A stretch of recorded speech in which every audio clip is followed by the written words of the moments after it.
liberator, but you can't murder liberation. You can murder revolutionary, but you can't murder revolution. And you can murder a freedom fighter, but you can't murder freedom.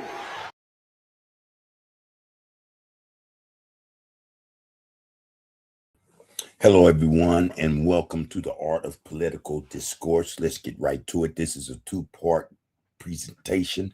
We just dropped content concerning the U.S.-Israeli attack on Iran in the early morning hours.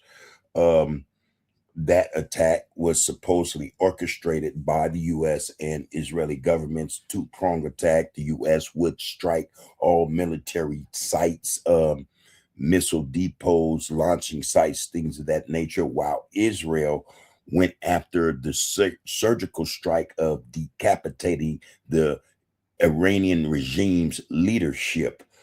As to date, as right now, we do not know as to whether or not the Ayatollah and other high key figures have been eliminated. We do know that some sites, in terms of what the U.S.'s actions were some of these sites that the U.S. attacked were hit. In terms of that damage or what type of damage was done is yet to be forthcoming. What we also know is that as a result of these attacks in what they call something by the name of Epic Fury, Operation Epic Fury by the United States and Israel, is that this is supposed to go on for more than a day or for many days. We imagine until they think they've reached their objective, the U.S. and Israel, in terms of weakening the Iranian regime in terms of their military. Well, that being said, Donald Trump also, as well as Benjamin Netanyahu, supposedly spoke to the Iranian people and suggested that after the U.S. and Israel does what it plans to do to the Iranian government, more specifically the IRGC, then the Iranian people should take up arms or overthrow the Iranian government. That remains to be seen. What we do know, though, since the attacks by the Americans and the Israelis, is that the Iran empire has struck back. Yes, so on the 28th February 2026, Iran launched retaliatory missile and drone strikes targeting multiple U.S. military bases and allied assets across the Middle East, including locations in Qatar, Kuwait, the UAE, and Bahrain.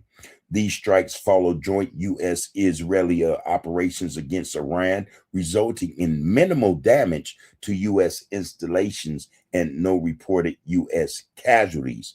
Key details of the reported attacks include targeted locations: the Islamic Revolutionary Guard Corps, the IRGC, targeted Al Uhaid Air Base in Qatar, as well as Ali Al Salam, Kuwait, Al Dhafar, UAE, and the 5th Fleet headquarters in Bahrain. And the 5th Fleet is that 5th Fleet of the United States Navy.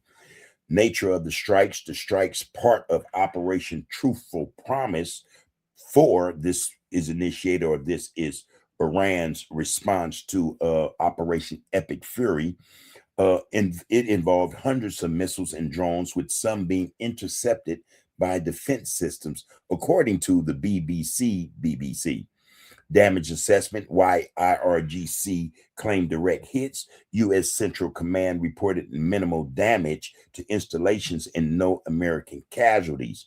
The situation has caused significant concern regarding further escalation in the region, and it should be understood why. We're dealing with a major transit port for certain resources, or more specifically, that needs to go through the Strait of Hormuz.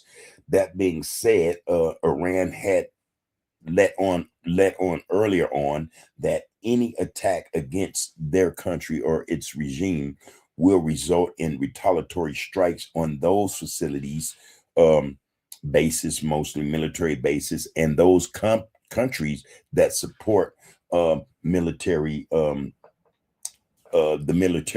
the U.S. military within those countries will also be hit or targeted. To its credit, Iran has kept its word. It has bombed 4 countries within the region who support U.S. military hardware or its presence in their territory. That being said, I want to bring in a clip to help further illustrate what's going on. Before I do, please like, share, comment, and subscribe to the Art of Political Discourse. Your viewership and participation with this channel enables us to continue to bring informative and educational content to the masses. So we thank you for being here. Let's get to this clip. This clip is something else. It is courtesy of CNN. Again, very insightful. Again, also very shocking that the United States and Israel would decide to attack Iran, especially after, since negotiations were still ongoing. Also, to add to that, it is understood that these attacks have been in plan for weeks now, using the guise of negotiating as a ploy or tactic to placate or give Iran the sense or thought that there's time to talk. To Iran's credit, again, they pretty much said, we knew what was going on. We knew that this is the way that the American and Israeli governments work. They are such hypocrites and snakes. They will stab you in the back. So Iran said it was prepared for these attacks. Those so-called surgical strikes upon or towards the Iranian government officials were unsuccessful by all accounts, according to Iran. We await to see whether or not there is any validity to that. That being said, let's get to this clip and hopefully we can gather more from it. This is the Art of Political Discourse.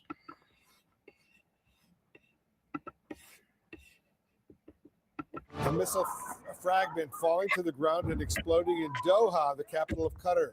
It's part of the retaliation from Iran after the U.S. and Israel launched a massive and ongoing military campaign across Iran.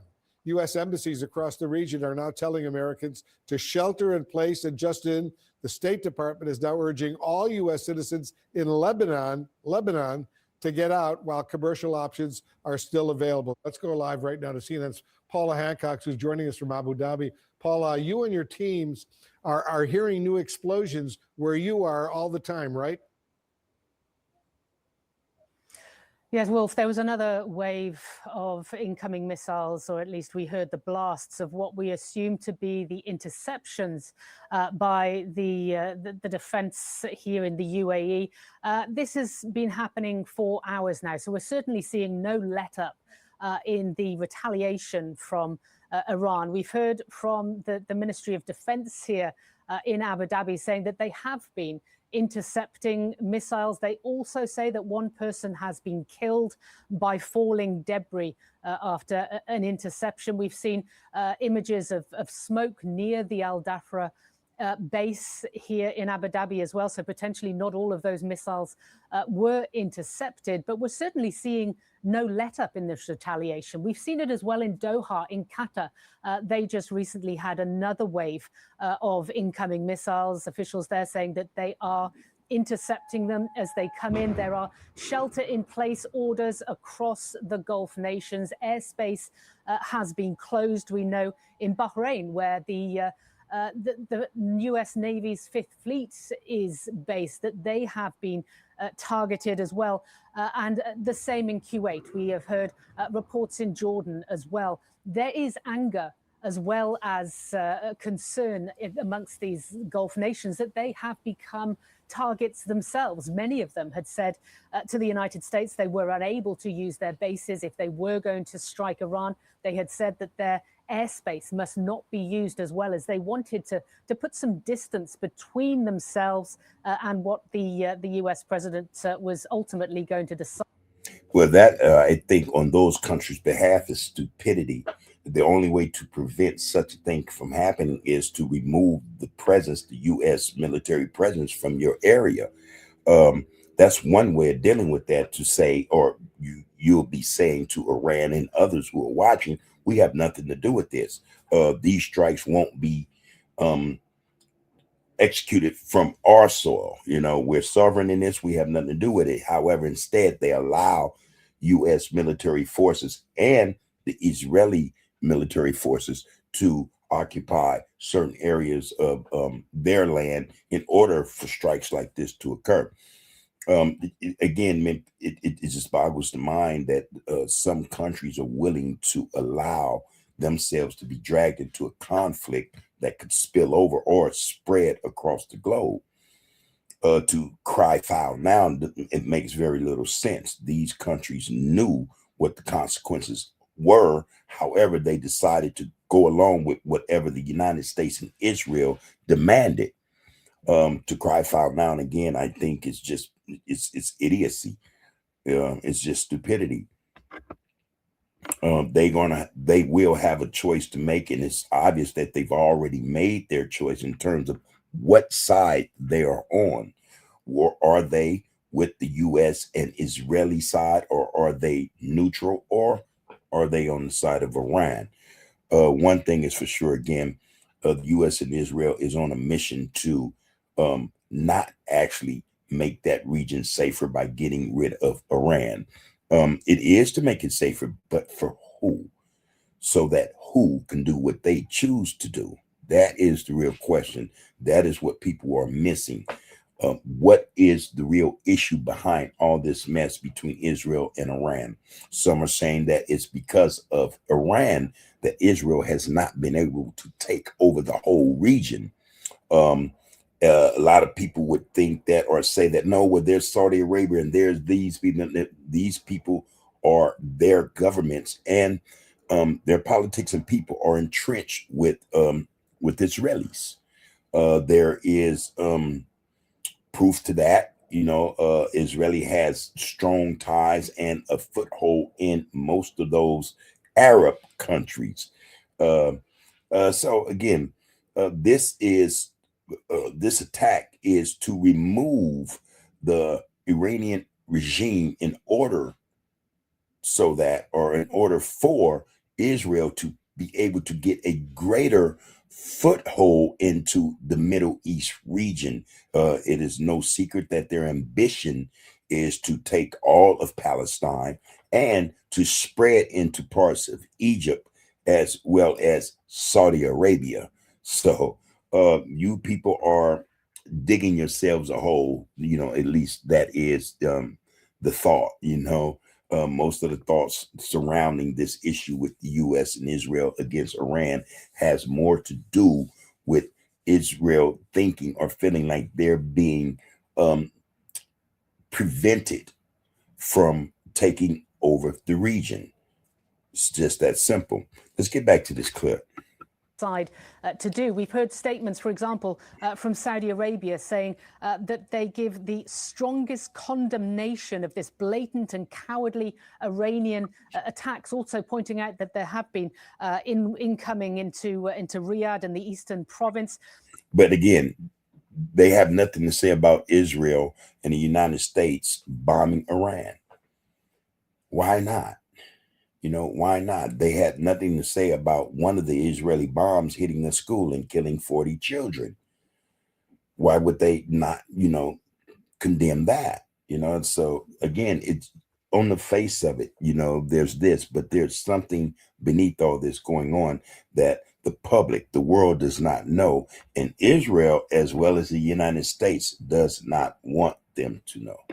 Qatar has called it a flagrant violation of its national sovereignty. The UAE condemning and denouncing this as well in the strongest terms, the blatant Iranian missile attacks. So there is concern in these Gulf nations who are unaccustomed to this level of intense missile attack. But there is also anger that they have found themselves on the receiving end of this as well. Remember back in June when the US and Israel carried out those strikes on the nuclear facilities in Iran, it was Qatar only that was targeted, and that one was fairly restrained. That is not the case now. You think this is dramatically in the next few days and maybe next few weeks going to dramatically escalate this war? I think it has the potential of doing so, Wolf. And, what you're seeing is a very large Iranian response. And I think, it's going to be interesting to get the military assessment from places like CENTCOM to see if they had anticipated this kind of a reaction from the Iranians. They clearly anticipated some of that by evacuating some troops from some of these bases that you've mentioned in the Persian Gulf region. But I don't know if they've really anticipated the magnitude of this, because it looks like, we're looking at several hundred, if not a series of 1,000 drones heading toward Israel, and potentially other targets as well. And if you add that, couple that with missiles that the Iranians still have, it could be a fairly substantial response. The question then would be, though, what kind of follow-up will the Iranians have? How effective is that Iron Dome anti-missile system that Israel has over the whole country in dealing with a lot of drones coming in from Iran? This is what the Iranians are trying to do, Wolf. The Iron Dome system was not built for drones. It does have some modifications that have been made to it to work on the drone problem. But the problem is that with a swarm of drones, it's going to overwhelm most radars that are associated with the Iron Dome. And that's why not only do they have the Iron Dome, but the other elements of the Israeli air and missile defense systems like the Arrow system and David Sling, but also the Aegis systems that the U.S. Navy brings in. And those are sitting off the coast of Israel right now, and they are supposed to help with this. Let's see how effective they are this time. They were highly effective in June. Let's see how effective they are now. Also, what we need to think about in terms of what's going to happen is other players who have not stepped onto the scene yet, but they're in the wing behind the curtain waiting for their cue, is Russia and China, North Korea, and others, to name a few. Listen, it's called connecting, and it's insane. I don't do schedules or timesheets manually anymore, and it works. Joining me now is CNN national security analyst Alex Blitzis. Alex, let's start right where Wolf left off. Explosions over Bahrain. The Iranians hit the U.S. Navy's 5th Fleet Service Center. Explosions over UAE, both Dubai and Abu Dhabi, over Jordan, Kuwait, other states there in the region. Just put into context the scope of the response from the Iranians and what you glean from how they've responded and how quickly. Well, that's just one thing, how they responded and whether or not that response was something U.S. and Israel anticipated. Did the U.S. and Israel also anticipate the involvement of other factions, other groups, other countries coming to the aid of Iran, Iraq, the Houthis, all these states? And again, let's not forget that Russia and China will play a role in this. To what extent is yet to be seen. But this thing is going to spiral out of control real quick. And the art of political discourse, we brought this issue up 2 weeks ago.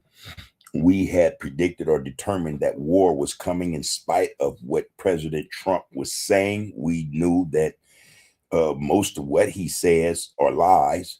So it was just a matter of time because for whatever reason, Iran had learned a lesson last year based upon how the U.S. and Israel attacked them. So I think it was folly to try to go at Iran again.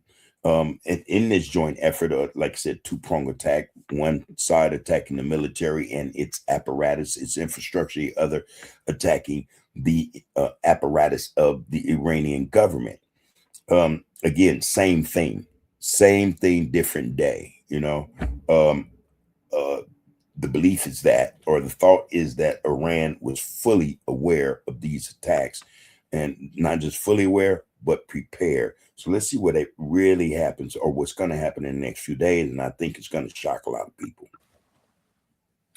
So it's clear that they were prepared for counterstrikes to a certain extent, given that they reacted fairly quickly in the middle of the night to the strikes, because in the 12-day war, they took a little bit of time to respond as they regained command and control and determined what assets that they had left.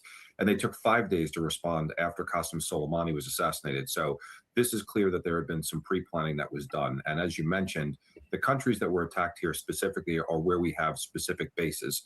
So in Kuwait, we have Ali Al Salim Air Force Base. In the UAE, we have Al Dhafra Air Base, about 20 miles south of Abu Dhabi. In Bahrain, we have the 5th Fleet that's based out of there. In Doha, we happen to have nearby Al Udeid Air Force Base. Is not only the Air Force Base, but also the forward headquarters for U.S. Central Command. So all of those locations are strategic U.S. military bases in the region. I'm joined now by Daniel Shapiro. He's the former U.S. ambassador to Israel. Ambassador Shapiro, thanks so much for joining us. I understand you are now in a shelter in Tel Aviv. Well, what caused you and your associates to go to this shelter? What happened?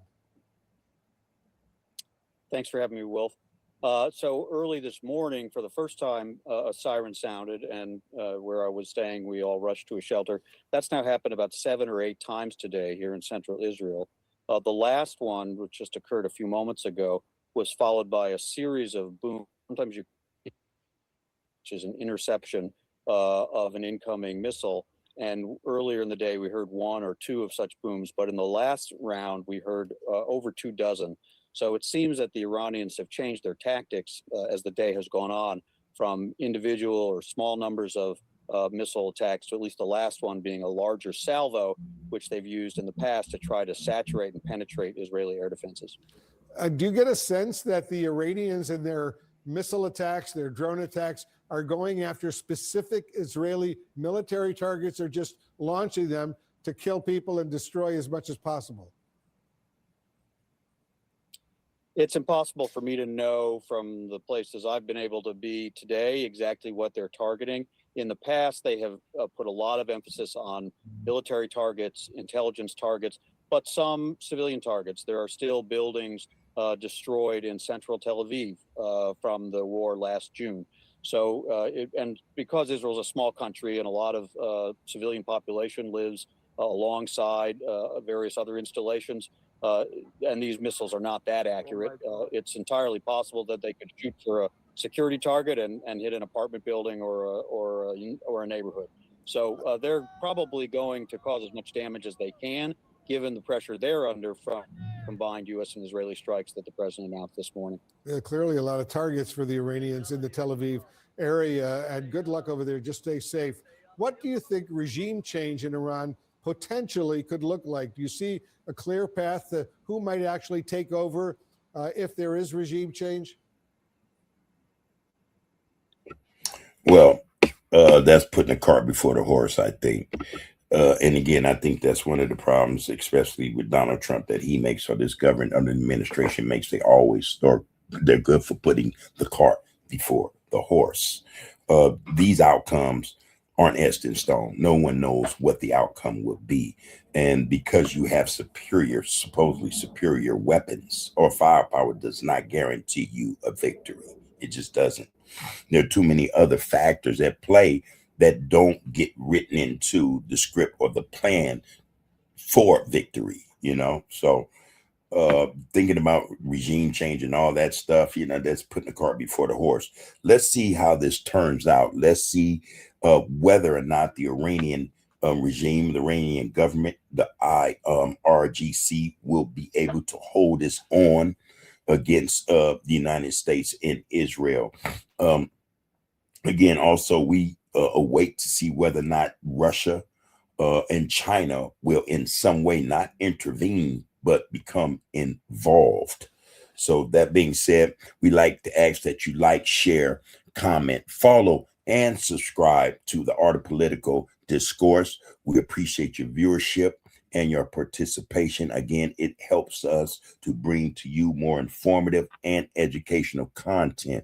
Until next time, take care of yourselves and each other. You can murder a liberator, but you can't murder liberation. You can murder a revolutionary, but you can't murder revolution. And you can murder a freedom fighter, but you can't murder freedom.